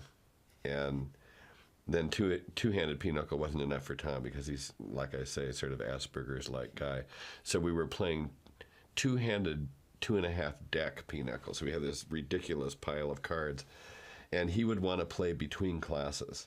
So I'd come in after my class, and he'd come in and he'd say, one hand, Erishek, one hand, and we're like playing lightning pinochle. And it's just ridiculous because, and chess. He loved to play chess. But we ended up in a performance ensemble as well. So it was he and I and a guitarist named Brian Johansson, who's a really fine musician. And the three of us played music. So the time that we spent together in the musical world, but almost in a brotherly relationship, was very, very intense. And he really husbanded so much of my craft. He took me into a understanding of the poetics of music that I don't think I would have encountered had it not been for him. Made me aware of the seriousness of the legacy that he wasn't going to give it to me if I wasn't going to carry it, and make sure that it didn't get watered down. And the other two were similar. It was less intense in terms of time, but with Tom, God, it was 3 years of private study, and then still, to this day, there's a deep friendship. He had a massive stroke about 4 or 5 years ago, and he's pretty much toast, which is tragic. And we know each other so well, you can imagine. I walk into this room where he's in a personal care center. There's only 5 people there, and I don't know which one's him. That's how altered he was from that thing. He had a pretty massive bleed out. But we have this a fun-loving relationship too, because he taught me all these swear words in Czech. And so we'd be walking down the street, and I'd just start saying these words, and he's just like, because to him it would be like he and I are walking in Czech, and he's saying English words. It's like, God, don't say that. You can't say that out loud, because I understand what he's saying. So we've always had that sort of playful, childlike friendship connection. That's always been there. And that we have this real high fluting. In fact, this is a great example. He and I and Brian were supposed to play a concert together, and Brian got the flu. And it's like a master class concert. And so Tom and I need to have one more piece on the program. So we decide we're going to co-author a piece. He goes to that corner of the room. I go to that corner of the room. And without talking or playing a note, We both write our part. We come back to the piano, and I play this part, and he plays that part, and it fits together like we sat there and crafted it. It was creepy. It's really creepy. It was really amazing, but there was an affinity between us, you know, that was very unusual. And there was a lot of intuitive connection, so it's a bittersweet pill because he's so critical. Geez, the last time I had him here in Montana. I was conducting the Helena Symphony for those 8 years, and I got a grant from Meet the Composer in New York to bring him here as a composer in residence, and we were doing a piece of his. So we're driving back up to Helena. We're staying down here. We're driving back up, and he takes out this notebook, and he said, Erishek, I've made a list of everything you're doing wrong in your life. He just starts going through this thing, and it's like, I'm an adult male, you know, this guy who's 10 years my senior is raking me over the coals. And I'm going like, why am I even letting this guy do this, you know? And why is he doing it? You know, what is this territoriality and this sort of superiority game? And at the same time, there's an intensity that comes from that kind of relationship that you can't really find anywhere else. And my Russian friends and my Eastern European friends, their hardest part about living in the States is they don't have those deep friendships where it's like you're joined at the bone marrow, where when they say drop by, they really mean drop by. Whereas Tom, you know, somebody would say, you should come by. And then he would come by, and they're like, what are you doing here? Yeah. And he's like, what? You said come by, but they didn't mean it. It's like, how are you? I'm fine. How are you? You know, and so I think the loneliness that happens with those guys, that they're used to these deep tendril connections, sort of soul-to-soul lines. And we sort of fashioned that, you know, that was there. So you learn a lot about connection with somebody who's not family, but you forge this other thing. And really, a lot of my ability to express myself, I mean, the raw material's there, but my ability to put that clearly on the page is because of Tom. He really pushed my notational system. God, one of my first lessons with him, I came in and I had some sketch, and of course it's very formal in those days. And he says, why is this a quarter note? And I didn't even know what the question meant. I thought, well, why? Because it's a quarter note. It's like, I don't know. It's like, why is the word the? It's just like a dumb question. So I said, well, I don't understand what you mean. I mean, what do you mean, why is it a quarter note? And he said, why isn't it a dotted eighth note with a 16th rest and a tenuto marking? In other words, it has the same value, but it's way more specific. So he's saying, if you're going to say something, say exactly what you mean. Don't give some mindless thing. And it pushed me into that corner. And the other great story with Svoboda was that I was studying with him. He was living in William Stafford's house, the great poet laureate. And he was out in Lake Oswego. And I was in Portland, and the bus broke down. And I have a lesson at 5 o'clock, and it's like 3:30. I walk from Portland to Lake Oswego. It's like 11, 12 miles. And I'm like speed walking trying to get there. And I get there at 5 after 5. And I ring the doorbell, and he opens the door, and he said, you're late. And I said, well, the bus broke down, so I had to walk. And he looks at me, and he said, leave earlier next time. And he closes the door. And I have to walk all the way back to town. But it was like, and I know now that he didn't really understand what I had said. And yet there was a level of the seriousness of what was going on that was always at play. Yeah. I remember you never see this in a contemporary university, but I had skipped his class. I was an undergraduate student, and I'd gone down to the sub with some friends or something. And I'm walking down the stairs, and there's like hundreds of students everywhere. And here comes Tom, and he grabs me by the shirt and puts me up against the wall. And he said, why did you miss my class? And I said, excuse me? He said, do you want to be a musician? And I said, yeah. And he said, never skip my class. And it was like, holy crap. But it was like a love gesture. It was like, you know, the guy cares about you. Yeah. So it's like, and I never missed another one of his classes. Not because I thought he was going to beat me up in the hallway, but because, wow, what a gesture. Holy shit. Yeah. Was there anything on that list of things that he said you were doing wrong with your life that stick out to you? Or? Oh, no, they were just silly criticisms, you know.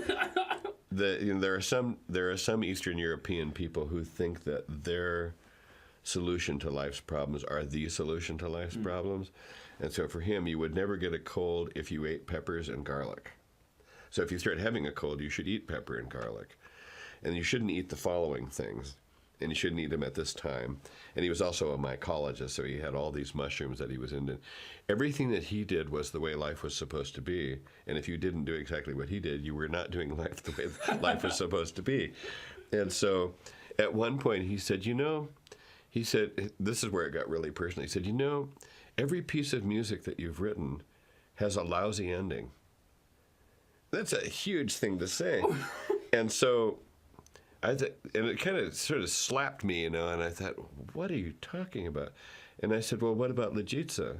And he said, well, that has a beautiful ending. And I said, well, what about Rioter? And he said, well, that has a beautiful ending. And I just kept going down through every piece that I'd written and basically made him retract what he had said. But it was if I'd taken it personally, if I hadn't had the courage to just, because we're driving all the way to hell, and I'm in the car with this guy, and I don't have an ejector seat button, which I wish I'd had. It's like, out of my car, you dick. But, he's doing this thing, and I don't know why he's doing it. So then the question, of course, if you're a thinking person, comes into your mind, why is he doing this? Is there a competitive thing? Have I crossed a line? Have I trespassed? And it was a little contentious. So I'm conducting the Helena Symphony, and I've got a metronome marking, and he stops, he goes, Erishek, you're going too slow. And so I say, the metronome marking is 96. He goes, that's right. And I hold up the metronome, and I say, it's at 96. And I play it, and it's exactly the tempo I'm at. And he said, then we should change it. But it was just like that. The whole time it was like, God, I'm like mud wrestling with this guy. And, here I'm thinking these guys in Helena are going to have such a powerful experience with my mentor. We're playing his piece, and they're just going to be lifted up. It's just going to be such a glorious thing for them to be with a living composer of such stature. And so we play through his piece. And so I give him a chance to talk. And I've already said, this is a community orchestra. These are just Montana folks. They're of varying degrees. They've got varying quality of instruments, but they really love what they're doing. And it's taken me a long time to kind of get a healing vibe going and get everybody on the same page and doing something positive. So I said, Tom, would you like to say something? And he comes up to the podium, and he stands there, and he looks around at the whole orchestra, and he said, what you're doing is like a bad dream. He said, you're killing me. And I'm looking at their crestfallen faces, and I'm going, oh, God. He's got a notebook for everybody in the orchestra. He's just being such an ass. But at the same time, I know this guy so well, and I love him. I understand what he's doing, but I can't translate all that to these people. He's just destroyed their whole life force, and he's just completely thrown buckets of dung on them, and I'm going like, oh, God. The only modeling that got us through it was that we just stayed on it, and we played the piece, and it ended up being a good performance, and they brought their A game, and we all survived. But they could kind of see that here I am, the conductor, and here's this guy who's like diminishing me in front. I mean, he's like just trying to collapse me psychically. And yet I have to figure out a way to survive this without getting into battle. And so you end up, you have to say, okay, what am I doing here? And you go, I'm going to model character and integrity. I have to figure out a way to do grace and dignity against this guy who's behaving badly. But there's nothing I can do. They're just going to have to. So I could explain to them later when he wasn't there. I said, some composers are real eccentric, and they're real moody, and they say things and they don't realize what they said. And I said, when I was in undergraduate school and Tom was my theory teacher, one of my best friends was a music major, and Tom was passing back the homework, and he gets to this kid and he holds his homework page over his desk, and he goes, and this one is like a nightmare. And he drops it, and it kind of floats to the table, and he said, you should think of a different major. Wow.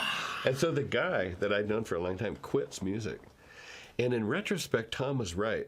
I mean, he really didn't belong in music, but it was such a harsh way to do it.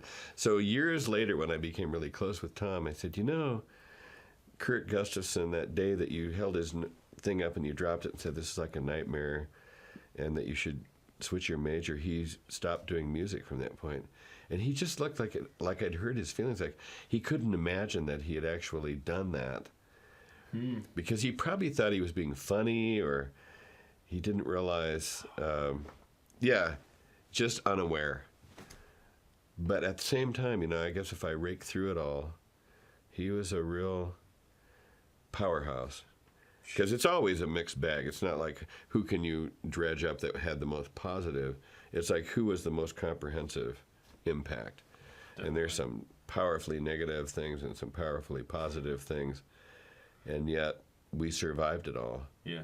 And we had some serious fights. At one point, I wrote him a letter and I said, you've never ever called me on the phone. You've never written me a letter. It's always been one-sided. I've always been seeking you out, and you get offended that we don't have a friendship, but you're not in the friendship. You just want a sycophant. And I went totally rogue. And he came to my house crying. He had no idea that he was that selfish. He had no idea of his behavior, and hence the behavior, because he's just oblivious. Had no siblings, was a kid who didn't talk till he was 5, and the first thing that came out of his mouth was he sang a Bach fugue subject. And his dad was a huge scientist, inventor, who the CIA actually helped them get out of Czechoslovakia. Dramatic story. They tried to escape, 7 or 8 times, and they'd always gotten stopped, but everybody pretended like they weren't really trying to escape. It was just a misunderstanding. And finally the CIA came in and helped them get out. And Tom's dad had invented the largest computer in the world, and it was self-correcting. So the deal was, we're going to get you out. You bring your plans. And they made him the head of computer science at UCLA. Wow. Upon his... But meanwhile, Tom's 18, and he's in love with this girl whose dad's in the Communist Party. He's not supposed to tell anybody they're escaping. He tells her because they're in love. So Yana, who's also a very dear friend and who takes care of him now, gets a letter from somebody named Margaret Herzog. And basically, they know that the communists are going to read all of her mail. And somebody catches her on the street and said, you're going to start getting these letters from this woman in Vienna. His name is Margaret Herzog, and it's going to be like she's your old friend, even though you've never met her before. It's going to be set up in a way that, you haven't seen each other for years. So when she invites you to come to Vienna to visit her, because they've read all your letters, it's going to look like a natural outgrowth. And you need to go there, and from that moment, they'll put you on a plane and you're going to go to the States. This is how we're going to orchestrate the escape. So she tells her mom that she's going to go spend the night with a friend, and she never comes back because she's going to Vienna. So I'm going to Vienna years later because, while it was still communist Czechoslovakia, there were warrants out that if Tom's mother and father would have both been death penalty, Tom would have been life in prison. And so he couldn't travel. If he did travel, he had to have bodyguards so they wouldn't kidnap him. It was that kind of it's spy thriller stuff, Holy right? shit. So Tom and Yana want me to go to Vienna and find Margaret Herzog and thank her for her role, because Yana had never been able to thank her for getting her out, this young, late teenager who comes, 3 years later and marries Tom and doesn't speak any English, and suddenly she's in the United States, just like a fish out of water. And so I'm supposed to go meet this woman, and I can't find her.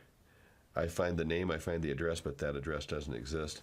And I kind of get a warning from somebody who said, you're an American person and you really don't understand what's going on in the world, so don't be too flip about trying to find people, because you're getting into territory that you really don't understand. I mean, I got a clear warning.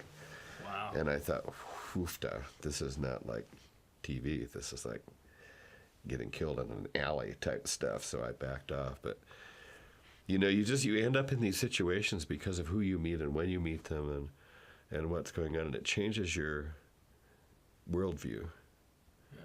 We're so naive. Montana kid, I get a residency in the former East Germany, and I'm the composer, the American composer, the first American and composer at this arts residency at this Kunstlerhaus. And I'm meeting all these people from all over the world, and they're all like real big name people. And like a Montana kid, we're all sitting around drinking beer, and I say, "So where'd you grow up?" Because I know where I grew up. We used to play kick the can and, all these games that kids play. And all these people grew up on the run. They were all refugees during the World War II. And they're living in the forest and they're hiding under bridges and they all had scars on their wrists. And it's like, oh my God, my experience and their experience are not the same experience. And I'm naive because I've never been in a town that's been flattened by bombs. Yeah. Yeah, and it's just, you just keep getting slapped around, by this stuff. It's pretty amazing. But it informs your process. It does. And, then you understand more seriously when Tom was asking me, why isn't this a dotted half note with a 16th note rest and a tenuto marking? It's that important to be that clear about what it is that you're saying. You're not fooling around here. You're telling the truth. Or if it's funny, you're telling a joke. But tell it perfectly. Don't screw around. So it makes you accountable for your poetics. Your stories are incredible. This is an amazing interview. Well, I don't get to tell them to anybody. I mean, who cares about come back. this We might stuff? have to do part 2 of this. That's cool with you. It's one of those things where, really nobody wants to know this kind of stuff, and yet where we started this and where we kind of went, and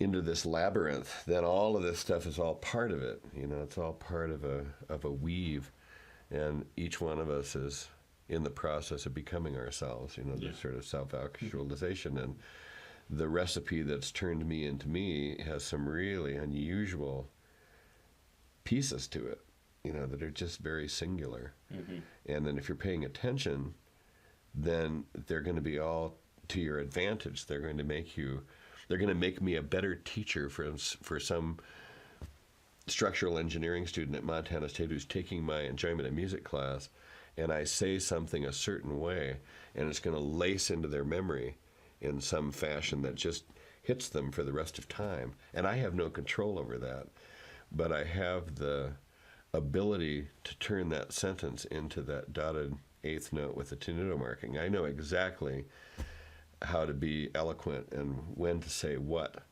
It's my whole ability as a teacher is really a reflection of what I do as a composer and what I do as a performer. Mm-hmm. It's all kind of the same thing. You're accountable for what you do and say. With teaching and everything that you do, composing, performing, 11th Grant, being a grandfather, what do you think is your favorite thing, or what do you think is the thing that brings you the most joy? Well, the cool thing is that I get to do it all. I get to be a presenter, a performer, a creator, a composer, a teacher. So from the music side, I have every possible vector to be able to impart this. It's a really cool thing, the way that things have turned out. As far as if I go into fatherhood, being the father to my kids, because I'm a creative, you can't just do inflatable dad, you have to do this like real. And so the kids will tell you, it's in a way it's a little bit dangerous because you create a myth of your own fatherhood. But with my kids, from the time they were like little, I started doing these birthday treasure hunts. Nice. And it starts out where they can't read yet, so you've just got index cards with pictures, and they go to this picture and it has a picture of where the next clue is hidden. But it ends like with Aaron, my oldest boy, who's in his early 40s now. His last treasure hunt was when he was 30. He said, "I want the treasure hunt to end all treasure hunts." It was over hundreds of square miles. It involved the state police. Somebody pulling you over while you're driving down the freeway in Oregon, and he's terrified of the police. And they say, "Can I see your operator's license?" And he, "Yes, sir." And he goes, "Aaron Funk?" And he goes, "Yes." And he said, "I have a clue for you." That kind of stuff. Wow. And so we've got, rappelling off cliffs, and we've got clues that are tied to a string that's weighted, that's in a waterproof bag off a piece of driftwood in a waterfall. They're coming all the way down this cliff, and they have to, and they're all in rhyming quatrains. I mean, secret codes, cryptography. So the treasure hunts are famous with the kids because they always had friends that went on these treasure hunts. And they're totally silly because they all involve the Crimson Chest, which is just a red Coleman camp cooler that becomes the Crimson Chest at birthday time. And it's always at home. It's always, so the journey is always like T.S. Eliot's, we shall not cease in our explorations, but set ourselves off in different directions, finding ourselves at the place that we started knowing that place for the first time. So the treasure is in the Crimson Chest, which is always at home. But there's this long process, and the kids get to choose the subject of the treasure hunt, or got to when we were doing these full on. So one of Toby's, my son who lives in Greenwich Village now, as an example, he wanted Mission Impossible. That was his theme. So I go to the Kmart store down here, and I find this girl in the camera department, and I said, so I'm a dad, and I'm doing a treasure hunt for my kid, and these boys are going to come in here. They're like 10 years old, and they're going to say IMF. And I said, can you do a little bit of theater with me? And she said, yeah, what do you want me to do? And I said, this is a tape recorder that's going to have a message on it. I need you to put it in the storeroom, and when they come in, I need you to look both ways and take these boys back to the storeroom and give them the tape recorder and just let it go. So meanwhile, one of Toby's friends, I pull him aside and I say, okay, here's the deal. I'm going to have this thing, and I'm going to do the clue on the tape in Russian, and they're not going to understand what I said. So you need to say, wait a minute, that's Russian. My mom's Russian. And, of course, they're all going to buy this. I think the kid's name was Barry Berg. And so then you tell them what it means. And so I'm out in the car right in the parking lot. So backing up, they're in the house, and there's balloons all over the room. But in one of the balloons, there's a clue. But they don't realize it yet. So they're just kind of looking around waiting for the thing to start. Somebody says, wait a minute. There's something in that balloon, and they pop the balloon, and there's a phone number, and they call the phone number, and it's a friend of mine who I said, if you get a telephone call between 10 and 11 in the morning, you need to answer your phone FBI. And when they say IMF, you need to say Kmart Camera Department and hang up. So the person on the other, they get this thing, and they call it up, and she goes, and hello, the FBI. They go, IMF. And Joe says, Camera Department, Kmart, click. And so, I've set up the thing, but they're in such a suspension of disbelief that Toby comes running and he said, can you get us to Kmart? We need to go to Kmart. It's Camera Department. I said, okay, we can do that. So we all get in the car and we drive in there, and they go in and they see this girl, and she plays the tape, and they come out and they say, we need to go to Spanish Creek. And I've got these squirt guns that are hidden in culvert pipes that are supposedly full of plasma that will kill the aliens that are invading the earth. And it's just totally ridiculous. But it's like 9 hours of ridiculousness where they're going on this long journey, and they're gathering together clues that are going to guide them back to the Crimson Chest. Wow. And so, yeah. So there's, it's not like, if you're a creative person, then you do creative stuff, because a treasure hunt's for free, and so I know what's going to happen. All of my kids, now that they're having kids, they're going to start doing these treasure hunts. And it's all because I was just responding to, well, we don't really have any money to do a fancy party, but this isn't going to really cost anything. We'll just buy some party favors and put them in this thing. And so so there's the thing about the grandfather part of it is that now I wish I had the energy that I had when I was dad, and I could do that kind of stuff. So I'm kind of waiting for the healing to kick in so I can kind of emerge as this sort of, my nickname, my grandfather nickname is Gandhi, and because we were supposed to choose Gina as Nana and I'm Gandhi. And so my youngest daughter's kids, Oscar and Sam the delicate Sam, came up to me one day at one of the house things, and they said, we figured something out. And I said, what is it? And they said, Gandhi's short for Gandalf, isn't it? And I said, yeah, it is. Don't tell anybody. So the game is afoot. We're already playing. So it's really, everything, just whatever you're engaged in, you're just engaged in it. Yeah. You don't miss it. Yeah. It's an opportunity. Other than everything that we've talked about, is there something about you that not many people know? Probably not. You know, I think it's a weird thing to be a composer who was trained by 3 Eastern European composers who are carrying a very serious legacy forward. This goes back to Beethoven and Mozart. I mean, they're making sure that this torch, it's like an Olympic torch of composition, is being carried forward. And so I've been pulled into a way of writing that involves very high poetics. And it's very different from what other composers that I'm around are involved in. And so there's a funny dynamic. The music that I write is it's not contemporary by history of music standards, but for people in America that aren't familiar with what happened in classical music in the 20th century, it sounds pretty far out and unapproachable. And so people will really like me, but then they hear my music and they don't like it, and they feel awkward, they don't know what to do.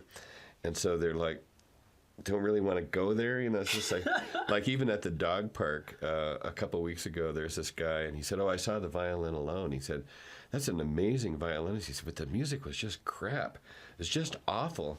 And I didn't know if he knew that I wrote it or not, but it's not something that I'd never heard before. And I thought, it's okay. You can like me and not like the music, but at the same time, I am the music, so that really is me at the most complicated formula of actually who I am. Mm-hmm. So it's an awkward thing. It's kind of like I'm in a world of music when music has become a commodity. People turn on the lights, they turn on the music, and they want the music to be pleasant, or they have sort of an idea of what they think music is. Yeah. And what I'm doing isn't that. There are dotted half notes with 16 notes rest. I mean, it's that specific. And so even like next week, or on the 21st, a week from tomorrow, the MSU Symphony is playing a piece of mine. And I'm going to teach my Wanderlust students, these retired folks, how to listen to that piece of music. So those guys are going to have a great time because they're going to kind of have a code to understand how it works. Uh-huh. Some of the audience is going to be really uncomfortable with the dissonance treatment, and it's just not like the stuff they're used to using. Yeah. And then they're in an awkward position because after the concert, they don't really want to come and say, "Wow, I loved the piece," because they didn't love it. They hated the piece. And, here I am standing there, and so there's this awkward moment. And so it's kind of like, do you diffuse it, or do you just let the cognitive dissonance hang? Mm-hmm. And since I subscribe to a lot of what Dr. Martin Luther King Jr. said, don't be so quick to try to resolve cognitive dissonance, let it work its work. So I kind of secretly, amusingly, I enjoy it, but at the same time, one wishes that what you're really saying in earnest would have connection. But we write music for 50 years hence, so right. Yeah. My audience is young, people who are pretty open-minded. Who's somebody who's a part of your life who you know, who you admire? What do you admire about them? And what's 1 or 2 questions that you would ask them? Man, the people that I admire, I've asked them the questions. I guess some of it is, and sometimes there are questions that you might want to ask, but the question would break the spell. Mm. And so that guy I was talking about who told me to go study with Penderecki, he's 95 years old. He's a composer. He had pretty much stopped writing because he became the head of the School of Music at the Music Conservatory in Louisville before he came to Portland State and became our department chair. And he's brilliant. He is so well read. I think I'm left-leaning politically. Mm-hmm. Nothing compared to this guy. And he has his finger on the pulse of the whole thing. And he's so well read, and he listens to way more complicated avant-garde music than I do. Mm-hmm. And I've got pretty sophisticated tastes, and he's always taking me to the hoop. I just called him the other day out of the blue because I'd had a strange dream about him. So I called him up and we talked on the phone, and he's a very strange guy. I've never asked him, when I used to go to teach his son, the Asperger's boy, oftentimes when I would show up, he'd be out in his forest. He has like 80 acres of forest in northwest hills of Portland. And he'd be up there in a hooded sweatshirt with his wellies on, maybe up a tree. I mean, he was kind of like a Merlin type character. And I never really asked him what drew him out into the woods. I mean, that would be an interesting thing. I think, I just imagining myself asking him that question and seeing him sort of smile at me as his real sky blue eyes and just saying, well, you already know the answer to that question. But his wife, when she was alive, she was another mystical person. One day I went to teach Danny, and I got out there and just pulling under their driveway was like leaving the earth and going into another planet. And he wasn't quite ready to start, so I'm having tea and talking to her, and I said, so you were in my dream last night? She said, yeah, I know. It's like, that's a really weird response. Yeah. And she said, we were sitting on hilltops and holding our hands in the air and stopping the war. And that's exactly what the dream was. And it was like so bizarre.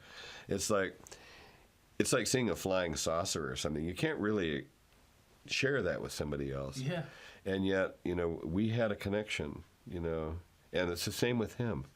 He's much more pragmatic, much more academic and scholarly. He's a Harvard, Princeton doctorate. There's a funny story that sort of opens the can of worms where we were all really afraid of Dr. William P. Stolniker III. He was this guy. Mm-hmm. When I was an undergraduate student, he wore bow ties and tweed, and he carried around huge stacks of books, and he had this ridiculous vocabulary. We would just write words down and go look them up after the lecture to try to figure out what the hell he just said.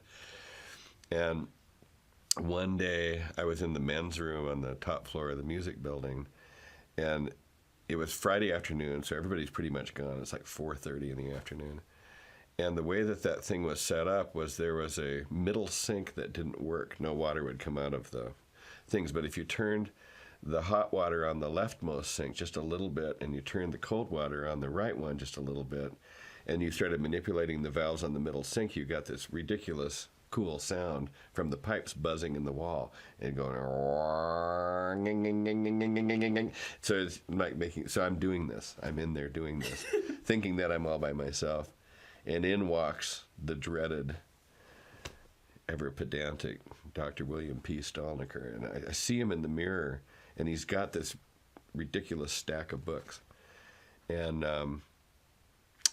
I just think to myself, I can't stop because I'm like, I've got it perfectly set up, and I've got like an octave and a sixth interval. So I'm just doing this.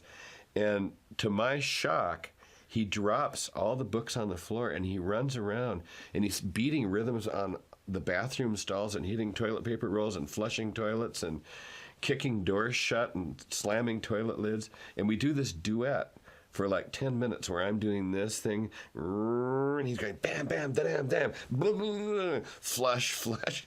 We're doing this piece, and then he goes over, and his like tie is crooked and his hair is all messed up, and he picks up all of his books, and he leaves.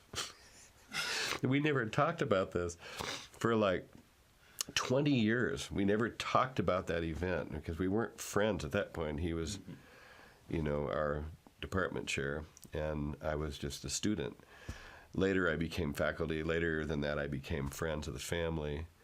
And so I had arranged for a couple of recordings of his music through my own connections to try to, he's a brilliant composer, and he just had kind of sidestepped his own career.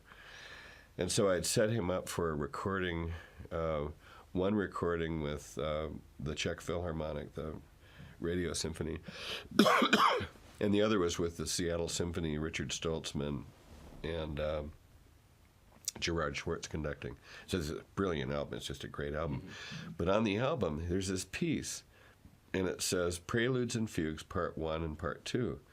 So you get to Part 2, and you're reading the liner notes, and it said, this is a replication of a duet that I played in the men's room in the music building with Eric Funk. And he had taken that piece that we had played and turned it into this piece of music. for this record. I mean, it's an amazing thing. So I performed it at MSU, and I told the kids, I was conducting the orchestra at the time, and I said, we're going to have this composer is going to come, and we're going to do this piece. And I said, this is the story. And they're all looking at me like, right, he's totally making this up. And so my concertmaster goes up and catches Bill up in the lobby before the concert. And he comes down to the orchestra and goes, it's true. It's a true story. And so I told the audience, and I said, this is a very unusual piece. It's a little improvisation that the composer and I did when I was an undergraduate student, and he was my department chair, and he's turned it into this piece of music. And yeah, you know what I'm saying? So there are things that I've never asked him literally. I've asked him figuratively. Or I've not asked them, but I think I kind of know the answer. Mm-hmm. Yeah, it's an interesting dynamic. That's great. Well, Eric, I want to thank you for the talent and the charisma and the beauty that you bring to this community, to this world. Like I said at the beginning, you're very accomplished, and it's incredible to hear more of your story, and thank you so much for sharing with me. Thank you, Stephen. Yeah, it's been a pleasure. Yeah, for me too.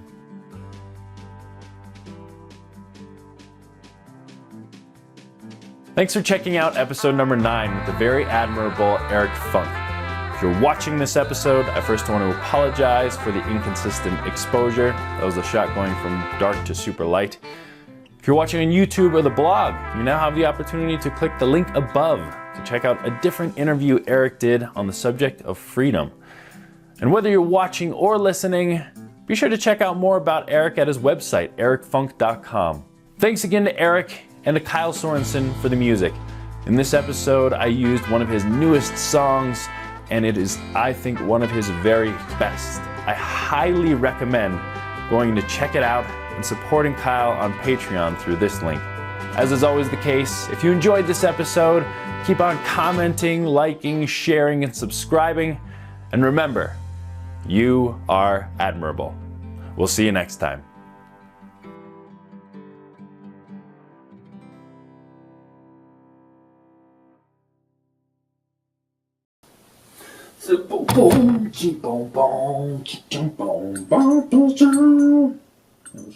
Okay. This is like a global interview. I don't know how you're going to be able to edit all this stuff. I'm not worried about it. Right here. Right there. There it is. Yep. Get it. Yeah. Get it. Get the link. Click the link. Click the link. Click it. Click. What am I doing? That's enough. I got enough shit there.